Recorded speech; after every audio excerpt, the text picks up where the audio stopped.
सरकार तो चुनावी आधार पे जो है जाति धर्म के आधार पे हिंसा कराती है, जुल्म कराती है, लोगों को डराने का, धमकाने का, बुलडोजर चलाने का काम करती है। इस चालों को, इन झूठे वादों को, इन झूठी मीटिंगों को जनता देख चुकी है और जनता अब इनके झांसे में नहीं। जनता का अधिकार देंगे, दलितों को उनके अधिकार देंगे, उनके साथ जो जाति के आधार पर जुल्म हो रहा बंद करेंगे, क्या करेंगे? उनकी सरकार है, मैं लगातार कह रहा हूं, मोहन भागवत जी को, मोदी जी को आदेश करना चाहिए कि जातिहीन समाज की स्थापना के लिए जाति को खत्म करने का काम करें। वो नारे देते हैं बटेंगे कटेंगे, इन सब नारों की बजाय जो है, चुनावी नारों की बजाय कुछ सार्थक काम करके दिखाएं। कब तक ये देश इस देश में जो जाति के आधार पर बंटवारा सहता रहेगा?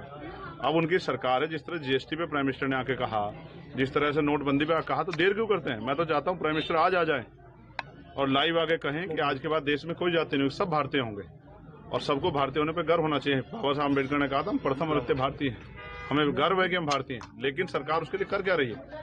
सरकार तो चुनावी आधार पे जो है जाति धर्म के आधार पे हिंसा कराती है, जुल्म कराती है, लोगों को डराने का, धमकाने का, बुलडोजर चलाने का काम करती है। तो ये पहल बहुत दिनों से चल रही है, ये सिर्फ वोट लेने के लिए, इनका जमीनी सच्चाई कुछ नहीं है। अगर ऐसा होता तो आज देश में बहुत बड़ा बदलाव होता। बाबा साहब इसी प्रयास करते हुए चले गए कि ये जो गैर बराबरी थी खत्म हो, और जब नहीं कर पाए तो उन्होंने बौद्ध धर्म की दीक्षा ली। तो ये तो हम सबके सामने है। इस चालों को, इन झूठे वादों को, इन झूठी मीटिंगों को जनता देख चुकी है और जनता अब इनके झांसे में नहीं आने वाली। शासन ने मदरसों की जांच को लेकर जारी किया पत्र, मदरसों की जांच। ऐसे नेता की ना हो जिनके बच्चे जो हैं राजनीति में, अभी हरियाणा चुनाव खत्म हुआ, देखिए कितने नेताओं के बच्चों ने चुनाव लड़ा है। तो ये तो उनको तय करना है। हम आजाद समाज पार्टी के प्रति जिम्मेदार हैं, उत्तरदायी हैं और हम लोकतांत्रिक पार्टी हैं। हम कोशिश कर रहे हैं कि बाबा साहब अम्बेडकर, माननीय काशीराम साहब के अधूरे सपनों को पूरा करें। Sir, Azad Samaj party reservation को लेकर के दलित और पिछड़ों के क्या नहीं, हमने निजी क्षेत्रों में आरक्षण की मांग की है पार्लियामेंट में कि अब समय आ गया है कि जो रिसोर्स हैं उनका सही तरह से बंटवारा हो और 2% सरकारी सेक्टर के साथ साथ निजी क्षेत्रों में आरक्षण की व्यवस्था कराई जाए।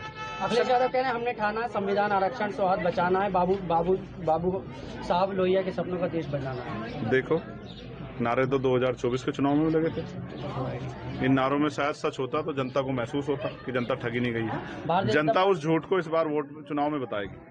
भारतीय जनता पार्टी ने 9 सीटों पर यूपी में हो रहे उपचुनाव में 7 प्रत्याशियों की सूची आज जारी कर दी है। ये भी आखिरी समय पे की है।